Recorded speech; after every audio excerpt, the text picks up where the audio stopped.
Salut, bienvenue pour ce deuxième jour du calendrier. Vous avez vu, j'ai refait maison en rouge.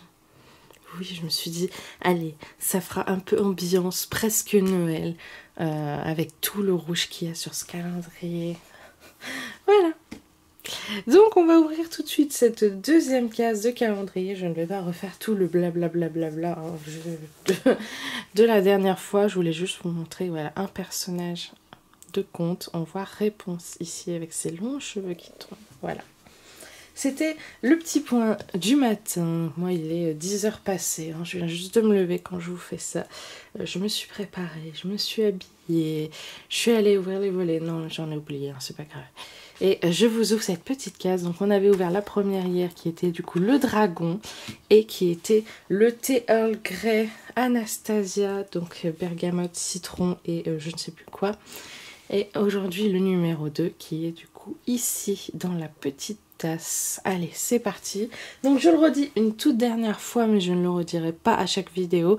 Si c'est un thé, je vous montre la dosette. Je l'infuse tout de suite parce que c'est le petit déjeuner et que je prends le thé uniquement au petit déjeuner.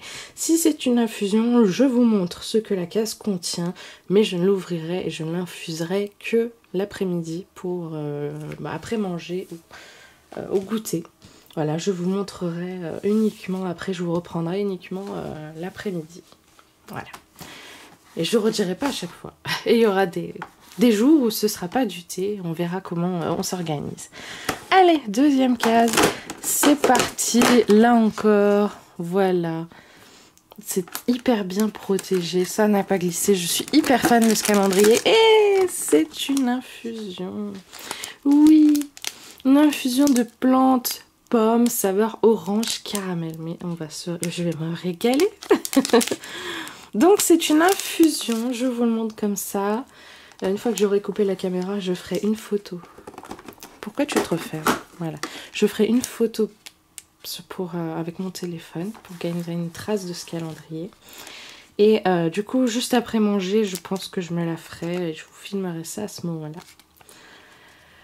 Voilà. Donc on verra si c'est bon ou pas.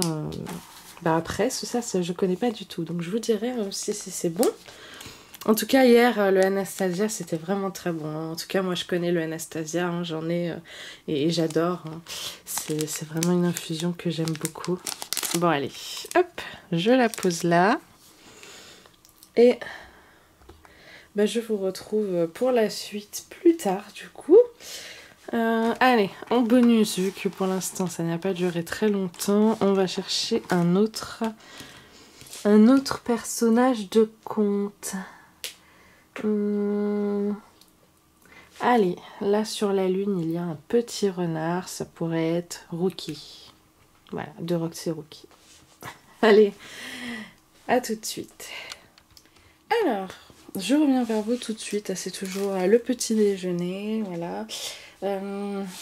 Du coup, vu que je ne vais pas boire de thé ce matin, du calendrier que j'ai mis là-bas, je voulais vous montrer mes thés et infusions de Noël d'hiver, ceux en tout cas que je vais boire un peu plus cet hiver, qui est du coup une petite collection de thés de Noël, de thés d'hiver, et qui est quand même assez importante. Enfin, pour moi, je trouve que j'aime bien. Et pour ce matin, du coup, j'en choisis un de ces quatre-là. Donc là, on a déjà un thé que j'avais acheté il y a quelques années, du coup, au marché Noël de Grenoble. Du coup, qui est Noël à Grenoble et qui est un thé aromatisé orange cannelle. Donc, qui sent bon, parfaitement bon l'hiver. Ça sent Noël, voilà. Parfaitement. Et j'avais acheté aussi en même temps celui-là. Donc Noël en rêve aromatisé, fruits rouges, vanille. Lui qui fait un peu plus penser au printemps ou à l'été, mais bon, qui s'appelle quand même un thé de Noël. Le producteur de café, du coup, qui vend du thé aussi vers chez moi et vers chez mes beaux-parents. On a du coup celui-là que j'avais pris l'année dernière, saveur spéculoos avec morceaux de caramel. Ça me fait vraiment penser à l'hiver. Spéculoos caramel, waouh. Et en plus, il sent vraiment très bon. Et le dernier qui vient du même endroit, qui est un de mes préférés, le thé des neiges. Un mélange de thé vert, de thé blanc, pommes cuites, fruits rouges. Et il sent vraiment très bon, celui-là aussi. C'est un de mes préférés. Il sent vraiment bon. Je pense que je vais me faire celui-là. Allez, un thé des neiges. Il est vraiment extra, celui-là. Et si un autre jour, eh ben... Voilà, j'ai encore une infusion. J'utiliserai un de ces 4 thés le matin. Allez, je vais me faire celui-là.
Voilà, j'ai fini de manger, c'est le début d'après-midi. Je vais essayer, du coup, cette dosette que je ne connais pas du tout. Ça va être la découverte totale. Voilà.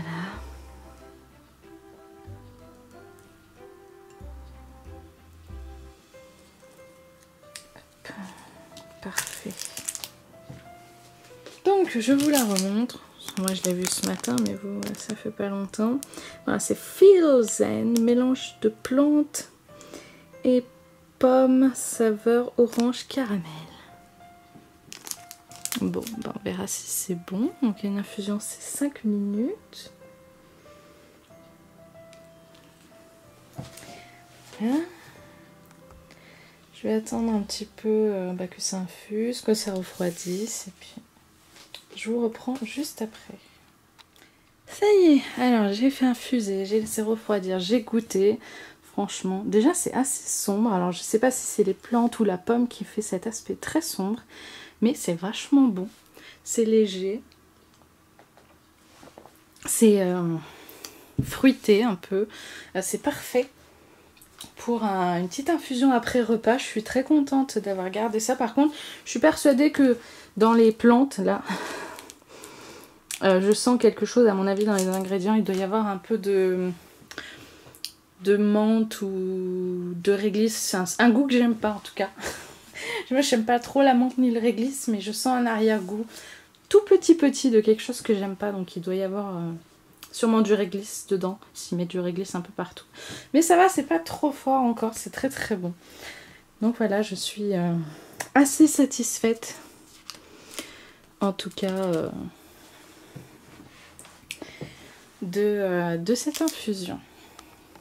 Bon, et pour finir cette petite vidéo, vu que j'ai rien d'autre à vous montrer aujourd'hui, je voulais vous montrer un peu mes plantes.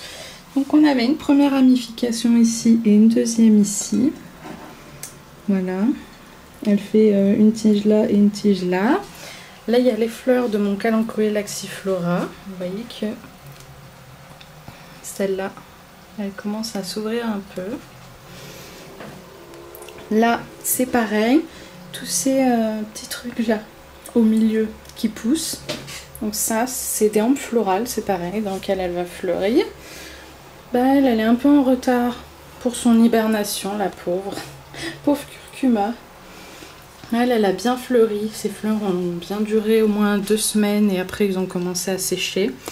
Donc je sais pas si vous allez voir, mais voilà, on voit les tout petites pousses là. Ben voilà, parce qu'en fait c'est une plante qui se renouvelle chaque année. C'est-à-dire que il n'y a pas que les fleurs qui vont sécher, toute la tige va sécher entièrement. Et au printemps, durant tout l'hiver, les petites pousses là vont reprendre le relais. Et au printemps, ben, ça fera de nouvelles tiges. Un peu comme celle-là au final. Parmi les dernières plantes que j'ai acquéries, il y a celle-là, du coup, qui est une euphorbia japonaise, Euphorbia japonica. Je la trouve vraiment magnifique. J'espère qu'elle n'a pas trop froid ici. Il y a celui-là que j'avais acheté il y a quelques mois, qui est un kalanchoé. Kalanchoé laciniata, qui est hyper joli. Et celui-là que ma belle-mère m'avait commandé sur internet, qui est une... je sais plus, mais c'est une variété très très rare. Je sais plus du tout le nom comme ça. Mais voilà. Donc ici, tout le monde va bien. Là, il commence à faire un peu frais. Donc j'arrose personne, pratiquement. Bon là, il y a un petit peu de moisi, mais c'est juste du marc de café avec l'humidité hein, qui a fait ça, c'est tout.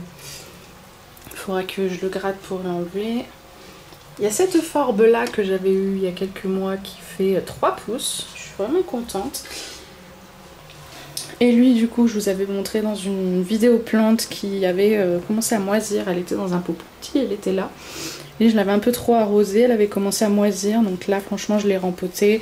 Ça l'a bien sauvée. Elle pousse vraiment bien, je suis hyper contente. Et j'espère juste que mon petit curcuma va continuer à sécher. Donc là, il ne faut pas que j'arrache les feuilles tant qu'elles ne sont pas sèches.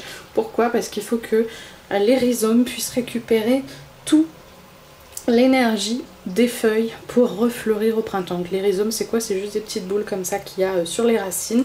Ça agit pareil qu'un bulbe. Ça garde l'énergie de la plante, etc. pour refleurir. Pareil que les tulipes, que les narcisses, que pareil, sauf qu'au lieu d'être un gros machin, c'est un tout petit rond comme ça, voilà, sur les racines. Ou même au cœur de la plante.